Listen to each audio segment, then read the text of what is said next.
Ko te ana mata e ai ki te primia. Me tāna kauhau atu i te ohana e takapore ana.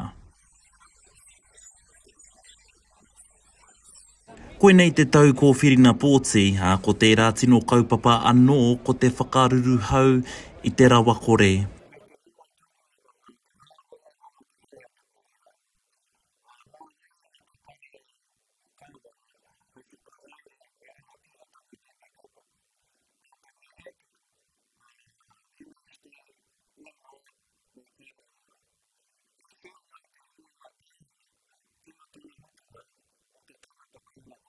Ko nā here kaupapa a Te Puea Marae kāre e tino ki te ana i nā pai here a te kāwanatana.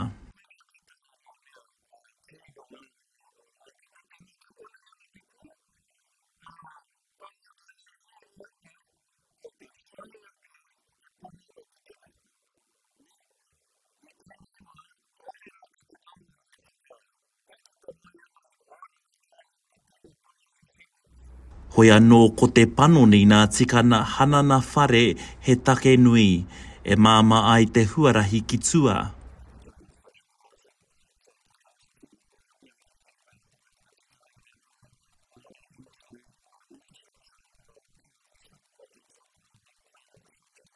Ahakoa nā kupu taurania Luxon mo te ture whakahaere rawa, te rono mena he paku āwhina i puta i aia mo te whakatūwhare.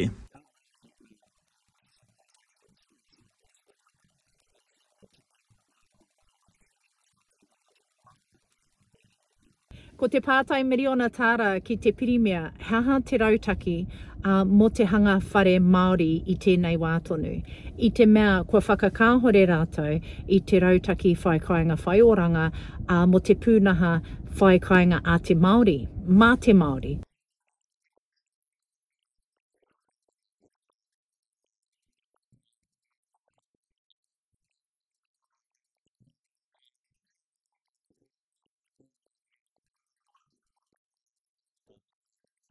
I nāia nei, ko tōpū katoa ngā pūtea mo te hanga whare, Māori mai, hāpori mai, tauiwi mai.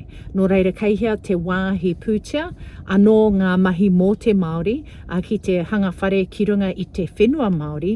Ko tā Dennis, mā te ope i ngā whānau kore kaina hoki te arona tuatahi a te Māori i tēnei wā.